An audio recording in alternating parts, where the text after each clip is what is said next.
Hello.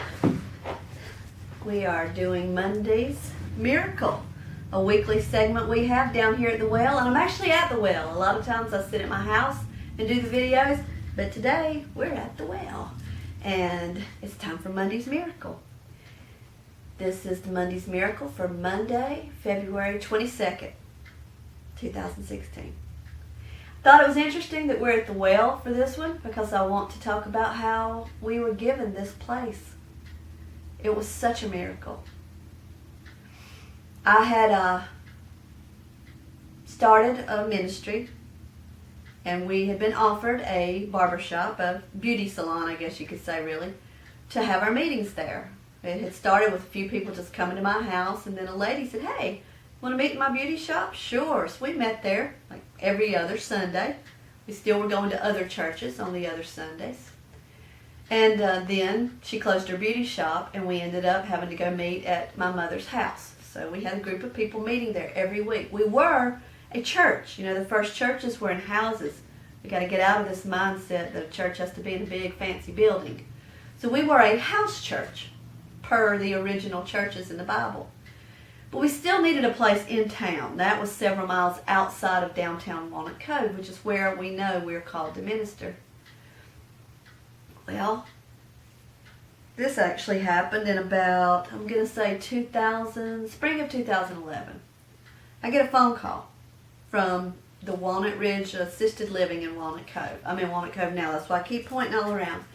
This is such a miraculous story. I got a phone call saying Miss Lois Dodson Smith wants you to come down and meet with her. Now, Mrs. Lois Dodson Smith was a well-to-do lady in our town. She was 92 or 3 at the time, and I got a call from her sitter. She wants to meet with you. Well, I was a newspaper lady at the time, editor of the newspaper. I was a busy woman. I felt like I didn't have time, but I felt something pressing me. Go talk to her. So I go talk to her. And I'll never forget how she was a stern woman with me anyway, and I was a little intimidated by her at the same time that I loved her.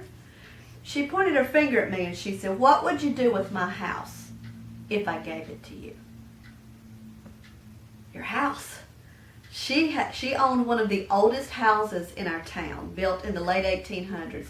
Beautiful historic place. That's where I am right now. If I had somebody here to video me as I walked around, I'd show you around the well. We'll do that one day. But she said it had been given back to her in the early 2000s.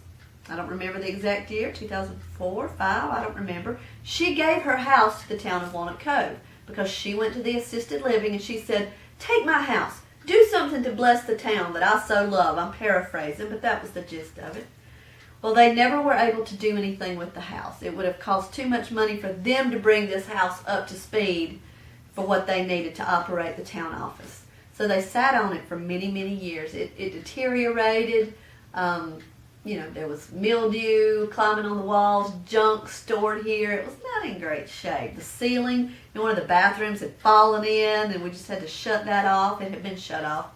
So she looks at me and says, "What would you do with my house?" Because it had been given back to her. Shortly before that, the town of Walnut Cove, the board voted to just return the house to Lois. They weren't going to use it. Well, she had to find something to do with that house, and she wanted to give it to a nonprofit. At the time, even though we were a group that was meeting, we didn't have nonprofit status. And I was told that would be one of the things we'd need to do to be able to receive this house as a gift from her. Well, we'd never asked for a house. I had no clue in this brain that this was even a possibility, that Lois was going to say, "Hey, you want my house to use for your ministry, to bless the town?" What a shocker. Well, yes, I said, and I just off the cuff started telling her the things I would use the house for, to bless the town of Walnut Cove, spiritually speaking. She said, "That's what I want to do. I want to give you the house." I was astounded. My mother and I were there that day. My mother and Lois were very close. Lois always called my mother her little girl, even though my mother, was already by that time in her late 60s, early 70s. But Lois had seen my mother grow up at First Baptist Church just up the street, and Lois loved my mother. So she wanted to give us her house. We tried to work it out. She tried to work it out to get her will changed that she could put the house in our name because she knew she was getting close to the end. It was never able to be done before she passed away. She died in August of 2011 at the age of 93, and at that time the house had not yet been put in our name. So by default, the house went to First Baptist Church just up the road from here. I remember the people in our group saying, how can this be?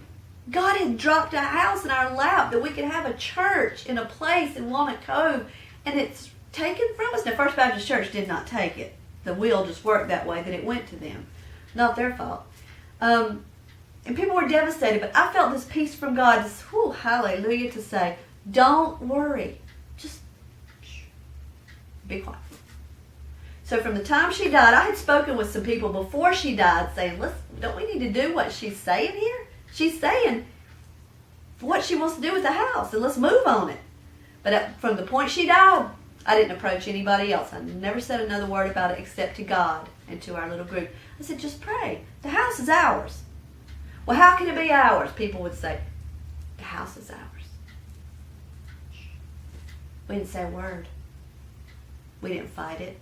We didn't go to the people at First Baptist and say, hey, she wanted to give us that house. We didn't do a thing.